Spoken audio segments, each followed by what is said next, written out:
If you are low on dust, it is important not to waste it on cards that see little to no play. So in this video, we'll be going over each epic and legendary from the new set Escape from Violet Hold to discuss when cards are worth crafting and when not. Now let's get started with the first class here with Death Knight, and yeah, we'll start with an easy one. The Disguised Doctor. Yeah, this card sees no play, and it's kind of hard for me to see this card seeing any play, so yeah, avoid that one.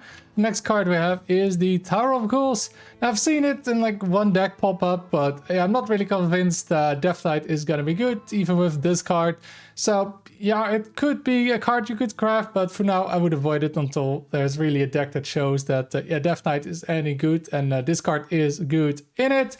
Then the legendaries we have, first of all, we got Blood Doctor Selena, that gets you that extra hero power. And yeah, I haven't seen it pop up in any deck. Again, Death Knight isn't very strong, and yeah, this isn't really making any Death Knight deck work. So for now, I would avoid this card. And the same with the Living Plague. Yeah, again, just Death Knight isn't very good. This card doesn't really do much. Needs way too much setup, and then yeah, you maybe get something useful out of it. It's just not worth it. So avoid this one. Then let's go to the Demon Hunter. First of all, the Cosmic Manifestations. Yeah, another card I don't think I've seen a single time outside of it being random. So yeah, easy avoid. Another card we have is Rita, a Sin Seeker.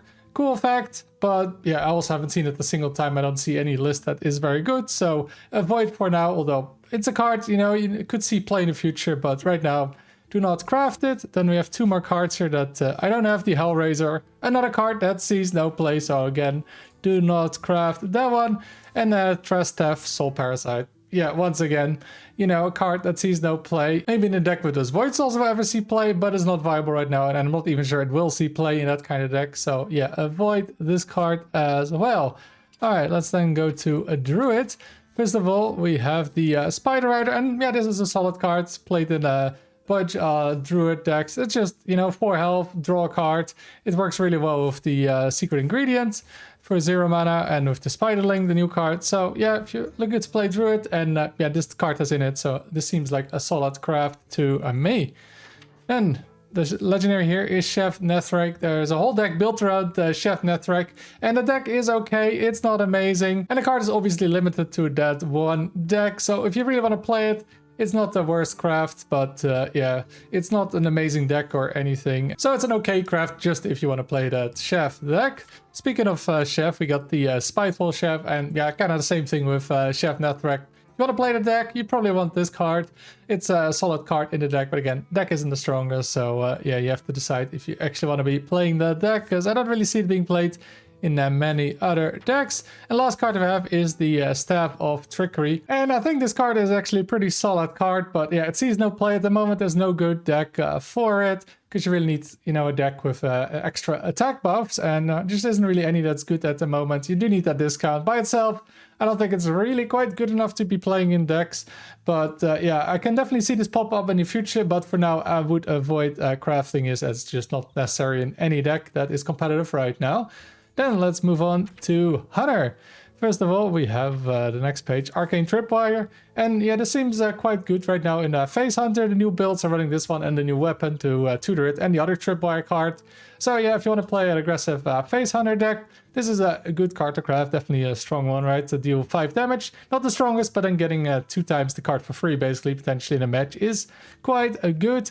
And here we have the Red Catcher. I think the diamond version is from the Battle Pass, so if you have that, obviously you don't need to craft it. I've seen it pop up in some of those Phase Hunter decks, but yeah, it's not really performing well, so no need to play it in those decks. And the next one I have is the Sewer Swimmer. I don't think I've seen this a single time in any deck, and yeah, there's just nothing really for it that you want to play it with, so avoid crafting the Sewer Swimmer.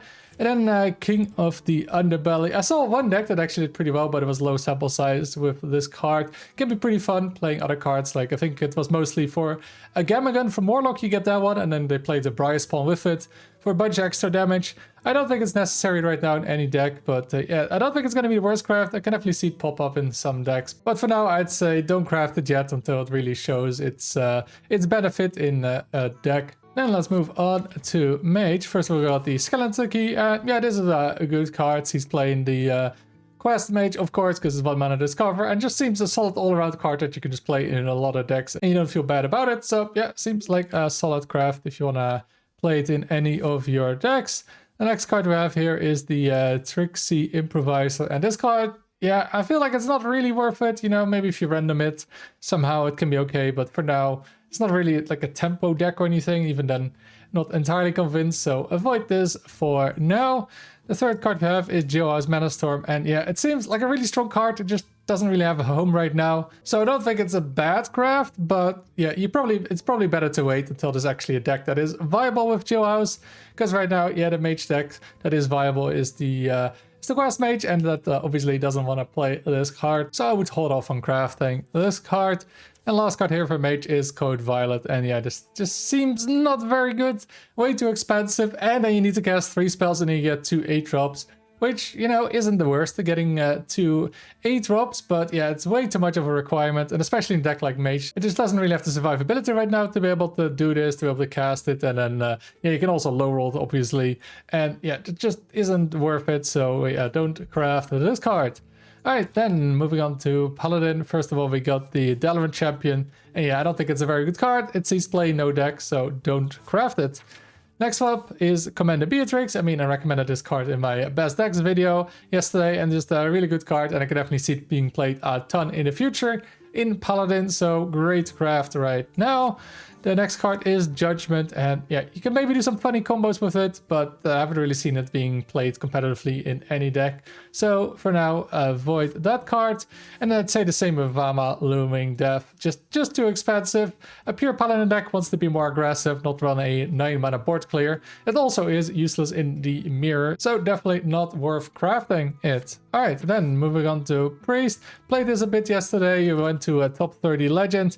But the cards here, that's epics and legendaries, not the best. We got Enthralled Shade. Yeah, I mean, it's just not worth running Azalina. So it basically makes the 3 cards for Priest useless. Same with Unshackled Soul. Just Azalina is a terrible, terrible card. You're gonna have a win rate in the 30%, and yeah, that's just not good. So yeah, all these 3 cards, part of the same archetype. I mean, even if you play Azalina, this probably isn't even worth it. It's just not enough mana cheat, and it has a Death Rattle.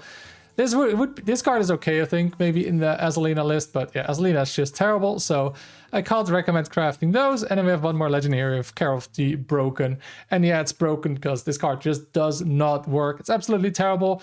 I've gotten this card a bunch of times, and I don't think I've gotten a single useful, like maybe one time, a single useful card of it, and that's just not worth risking 6 mana to get maybe something useful. Just awful card. Do not craft it. Then let's go to a Rogue, and here we have the first epic. It's Jade Guardians, and yeah, the 2 rogues spamming those 2 drops of Rogue has been pretty powerful, and yeah, this card is core of it. So if you want to play that deck, this card is great, but yeah, not gonna see play outside of that, I think, but in that deck, it's definitely a great card with that the Lobotus Troublemaker as well.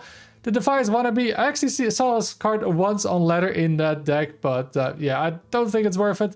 I think the idea was that you prep it on 1, it's a 2-mana card, and you play a bunch of 2-mana cards, the coin, prep and stuff, and then you play this. But yeah, I don't think it's worth it in the deck, so I would avoid this card.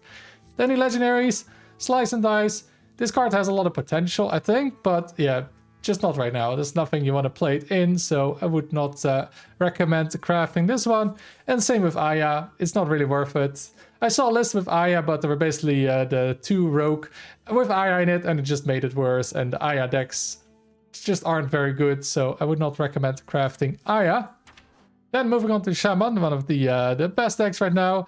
We got the low security wing here. Yeah, we'll get to Mugsy, but yeah, this card, it's not the best, but you want to play it in the Mug Shaman because it's just good. You get those minions with 2 mana cheat, and then even random minions, even though they might be bad, when you get the cheat 2 mana on them, usually they're actually pretty solid. So if you want to play Mug Shaman, this is a solid craft.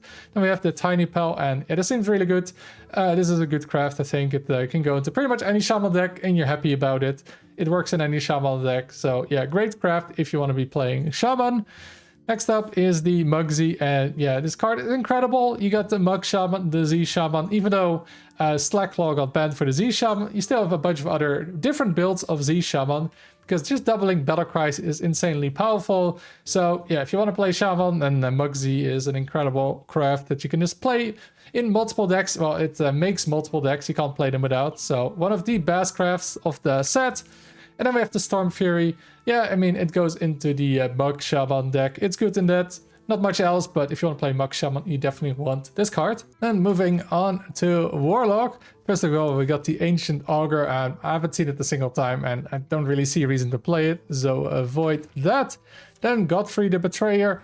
This is a really good card, but it is not really a home for it right now. You know, there's Rafam Warlock, and yeah, it's nice in that, but it's not really a good deck. The only really viable deck, I think, for Warlock is probably Egg Warlock, and this doesn't play it. But if you play Wild, though, this card is absolutely broken, so great craft if you're in Wild. In a Standard, I wouldn't be surprised if at some point this becomes really strong. Just right now, not really worth it, just for Standard. Then we got a Morak, and yeah, I think this card also isn't worth it. And I'm not so optimistic though about this card in the future like I'm with Godfrey. Just too expensive to make this work. And you just don't quite get enough payoff for all the mana you need to invest in this, so avoid Morak. And the final card is an epic that I don't have, and I think I've seen it actually once on ladder, but yeah, the Spire of Solitude gets you a minion for Handlock, but again, there's not really any good Warlock decks right now with Godfrey, and you probably want to play it in a Godfrey deck. And even then, I'm not sure you actually want to be playing this. So yeah, a great card to avoid right now. All right, moving on to the last class here with Warrior.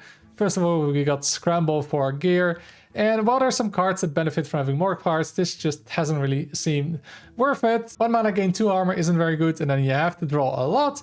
And then you kind of destroy the purpose of your deck of having more than 25 cards for some cards. And yeah, there's just not enough synergy with this card, so I would not craft this one. Then the second card here for Warrior is Warp Tooth, and yeah, this is amazing. It's played in basically any Warrior deck right now, together with the other legendary Hogger we'll get to. And yeah, it's insanely strong, and yeah, just getting 0 mana 6/6 stat with charge. Yeah, incredibly powerful. One of the best cards to craft if you want to be playing Warrior, because you'll probably be playing this card in pretty much any Warrior deck in the future. Then we got the Rampaging Hound, and yeah, I haven't really seen this card at all. It just doesn't really seem worth it. You got better board clears, and there's not really any great way to buff it that you want to be playing, so not worth that. And then Hogger, though, like I said, with Warp Tooth, it's incredible. This gets played in every Warrior deck right now. Like even in Dragon Warrior, the only legendary you have is Warp Tooth, and people still play this card. That's how good Warp Tooth is in combination with Hogger. So if you want to be playing Warrior in the future, Hogger and Warp Tooth are amazing crafts. Then let's move on to the neutrals. First of all, we got the Captured Archmage, and yeah, there's some combos with it, with maybe like Bat Mask and Warlock, but again, Warlock isn't great. This card just takes too long to pull off and not consistent enough, so I wouldn't craft that one. Then we got Mayav. This one is free, so that is very nice. Next card we have here, as I don't even have it, is Inspector Warlock Homes, and yeah, just not worth it. You play a Yeti, and then maybe you get something good, but most of the time you don't. You don't really have time to play the late game, just not worth crafting, even with the info you get from the opponent's hand. Then the Red Burglar, very toxic card, but yeah, pretty difficult to ever make this work in any way, just way too expensive. And there's just nothing that really works right now very well with the stealing cards, so I wouldn't craft that one. Then we got the Getaway Hog Driver, and this actually sees a little bit of play in the minion Shaman deck, the Z Shaman. Just, you know, draw 2 and gain charge. It's okay, it's not amazing, but you can even draw 4, of course, if you get the double Battle Cry. Just some gas that works in that deck, so it's okay if you want to play it. Outside of that, I don't really see it being played at all. Then we have the Zermatt's Prison. I tried playing this card a bit in the Mage Shaman deck, because it's not a minion, obviously, but it wasn't really that amazing. Often it's set in my hand, and now the better builds are a bit fast and don't play this card. And outside of that, I don't really see this card in any deck right now, so you know, maybe in the future I can see it being played in some deck, but right now I would avoid it.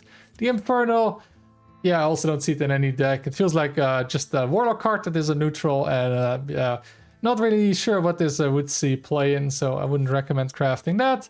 Vanessa, it's free, but if it was a crafted card, it would be a pretty good craft if you want to be playing Rogue. It's basically a Rogue card, because it's not very good in any other deck. And then we have the Togwaggle Smuggler King. Somehow I saw this yesterday twice, although both times it was randomly generated, and both times it could have been good, but it wasn't. And yeah, putting this in your deck is just not worth it. Most of the time it's gonna be a completely dead card in your hand, and you don't really want to have those kind of cards to maybe, you know, 1 in 20 games mess up your opponent's win con. Just not worth a card slot, so I don't recommend crafting Togwaggle. And then the final card is the Black Market Auctioneer. And yeah, this is just way too overcosted for this kind of card. Decks don't really struggle for card draw. So yeah, I would not recommend crafting the Auctioneer. So that's all the epics and legendaries from the Escape from Violet Hold set. I hope this video was helpful. If it was, make sure to like and subscribe. If you disagreed with any of my takes, leave a comment down below. Thank you for watching, and until next time.